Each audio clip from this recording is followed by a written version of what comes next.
नमस्कार मैत्रिणींनो, मी सोनाली आजच्या एका छानशा व्हिडिओमध्ये तुम्हा सर्वांचं पुन्हा एकदा मनापासून स्वागत करते। तर आज आपण आहे ना डबल लेअरची बटरफ्लाय स्लीव्ज बघणार आहोत।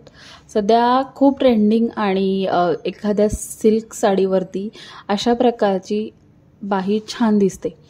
तर याचा आपण कटिंग आणि स्टिचिंग दोन्हीही एकाच व्हिडिओमध्ये बघणार आहोत। त्यामुळे व्हिडिओ शेवटपर्यंत बघा आणि व्हिडिओ आवडला तर व्हिडिओला लाईक करायला विसरू नका। चला तर मग आपण कटिंगला सुरुवात करूयात। तर सर्वप्रथम बघा, या इथे तुम्हाला पहिल्यांदा काय करायचं आहे, तुम्हाला बाहीची उंची दोन्ही लेअरची किती घ्यायची ती ठरवायची आहे। तर बघा इथे मला आहे ना जवळजवळ 5-5.5 इंच हवी, तर मी 7 इंचावरती पहिला फोल्ड केला एक साईडनं, बघा डबल लेअर झाली आणि ही अजून एकदा अशी उभ्यात फोल्ड करायची म्हणजे चौकोन तयार करायचा। तर मी 14 इंचाचा पूर्ण चौकोन तयार केला म्हणजे चारही त्याचे कॉर्नर 7-7 इंचाचे येतील। बघा एक फोल्ड केला, आता हा दुसरा फोल्ड केला, 7-7 इंचाचे टोटल चारही याचे कॉर्नर्स तयार झाले।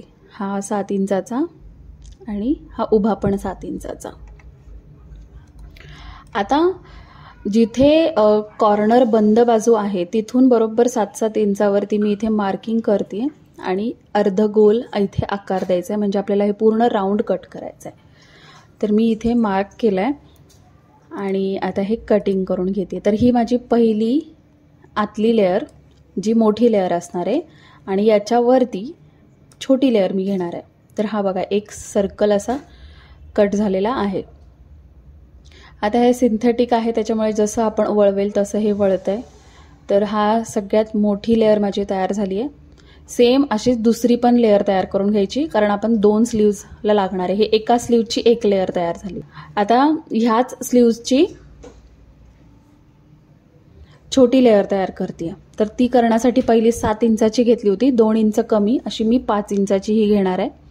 तर बघा 5 इंच आणि इकडे पण 5 इंच। आता इथे सुद्धा मी असा 5-5 इंचावरती हा कॉर्नर आकार दिला आणि ह्याचा सुद्धा आपल्याला सर्कल तयार करून घ्यायचा। हे छोट्या लेअरसाठी एका बाहीसाठी म्हणजे सेम 7 इंचाचा अजून एक चौकोन आणि 5 इंचाचा अजून एक चौकोन असे अजून 2 तुम्हाला फ्रिल काढायचे। ते हे एका स्लीव्हचं मी दाखवते। आता हे कट झालंय, याचा मी सेंटर काढला आणि याचा सुद्धा दुसऱ्या बाहीचा सुद्धा मी दुसऱ्या लेअरचा सुद्धा मी सेंटर काढते।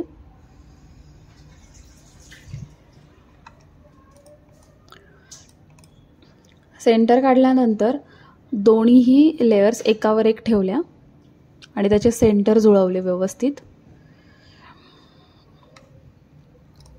आता तुम्हाला पूर्ण मुंढा मोजून घ्यायचा आहे। तर बाहीचं फिटिंग अगोदर करून घेऊन पूर्ण मुंढा मोजा किंवा बाहीची फिटिंग न करता मुंढा मोजा। ओके, तर त्याच्या निम्म करायचं, निम्म केल्यानंतर त्याच्या अजून निम्म करायचं म्हणजे त्याचा 4th पार्ट काढायचा। समजा आता ह्याची माझी पूर्ण मुंढा विदाऊट फिटिंग ही 8 इंच आहे म्हणजे जवळजवळ ही बाही जी आहे ती छोट्या 32 साईजसाठीची बाही आहे। तर तुमचा पूर्ण राऊंड किती असेल त्याचा तुम्हाला 4था भाग काढायचा। समजा माझा आता इथे 16 आहे विदाऊट फिटिंग, तुम्ही फिटिंग काढलात तर फिटिंग घ्या। विदाऊट फिटिंग माझं 16 आहे, त्याचा 8 केला मी अर्धा आणि त्याचा अर्धा 4। हा असा इथे बघा सेंटर पासून एका साईडला मी मार्क केला आणि एक सरळ लाईन आखली। आता याचा सुद्धा परत सेंटर काढायचा 2 इंच आणि त्याचा परत ह्या साईडला याचा सेंटर काढल्यानंतर त्या सेंटरला प्लस करायचा।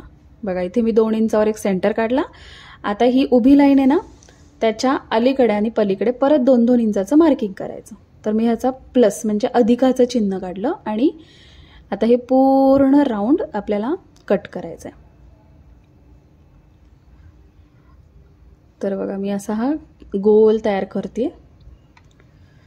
तुम्हाला हे असं नसेल जमत तर तुम्ही आधी पेपरवर कटिंग करा आणि नंतर फॅब्रिकवरती कटिंग करा। आणि आता हा मुंडा गोल पूर्ण पुन्हा मोजून घ्यायचा, नाहीतर मग अजून थोडंसं बाहेरून मार्किंग करायचं। तर हा मी गोल पूर्ण मोजून किती 16 येतोय का तो बघतेय व्यवस्थित, नाही आला तर अजून थोडंसं बाहेरून मार्किंग करायचं आणि जास्त येत असेल तर आतून मार्किंग करायचं। तर असा हा परफेक्ट झालाय। आता हा मी कट करते। आता मी हे विदाऊट फिटिंगचं दाखवते, फिटिंगचा पण एक पार्ट दाखवते. जसं की विदाऊट फिटिंगमुळे मी एक साईड कट करते, तर तुम्ही विथ फिटिंग म्हणजे ब्लाऊजला अगोदर फिटिंग करून घ्यायची, नंतर स्लीव्ज जोडायची असेल तर हे साईडला मी जे कट केलं आहे ते नाही कट करायचं. मध्ये जो सर्कल मार्क केला आहे ना तोच सर्कल कट करायचा. तुम्हाला फिटिंगच्या वेळेस लक्षात येईल बाही जोडल्यावर की विदाऊट फिटिंग आणि फिटिंग काय असतात. तर माझी ही पद्धती मी तुम्हालाही दाखवते, पण बऱ्याच जणींना ते कन्फ्युजन होईल की बऱ्याच जणी लावताना आधी ब्लाऊज फिटिंग करतात आणि मग ते वरून ती बाही लावतात. तर तसं न करता मला हे असं जास्त कम्फर्टेबल वाटतं म्हणून मी हे असं बनवलेलं आहे. आता आपल्याला ह्याच्या बाजूला जे मी तुम्हाला दाखवते तिथे आपल्याला पिको करून घ्यायचं आहे आणि त्यानंतर आता चला आपण मशीनवरती हे स्टिच करून घेऊयात. तर बघा मी ह्याला पिको केला आहे मोठ्या लेअरला आणि त्यानंतर छोट्या लेअरला सुद्धा मी पिको करून घेतलेला आहे. तर अशा हे एकावर एक ठेवलेलं आहे.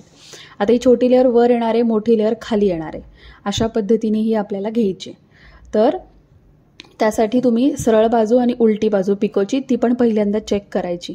उलटी बाजू आत जायला पाहिजे, सरळ बाजू बाहेर यायला पाहिजे.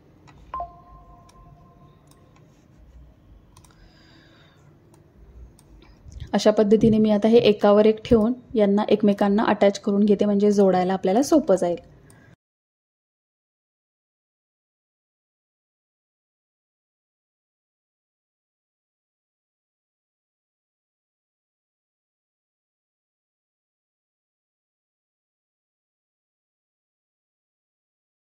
आता मी इथे ब्लाऊज घेतलाय आणि ब्लाऊजच्या मुंढ्यापासून असं हे प्रॉपरली जोडायला आपल्याला सुरुवात करायची. आता जर तुमचं फिटिंगची बाही असेल, म्हणजे फिटिंग अगोदर तुम्ही करणार असाल तर अगोदर इथे स्लीवलेस ब्लाऊजसारखं फिटिंग करून घ्यायचं आणि देन ब्लाऊजच्या मुंढ्याला ही बाही अटॅच करायची. आता मी हे फिटिंग नाही करत आहे, त्यामुळे आपल्या रेग्युलर बाहीसारखी ही बाही अटॅच करते आणि त्यानंतर मी फिटिंग करून घेणार आहे. तर ही प्रॉपरली बाही जशी आहे तशी व्यवस्थित अशी अटॅच केली आणि ती परफेक्ट बसलेली आहे.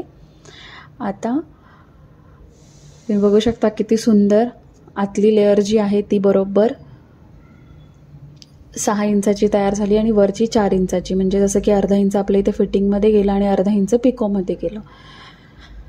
तर 6 आणि 4 इंच अशा प्रकारे हे दोन्ही आपल्या बाही झालेल्या आहेत.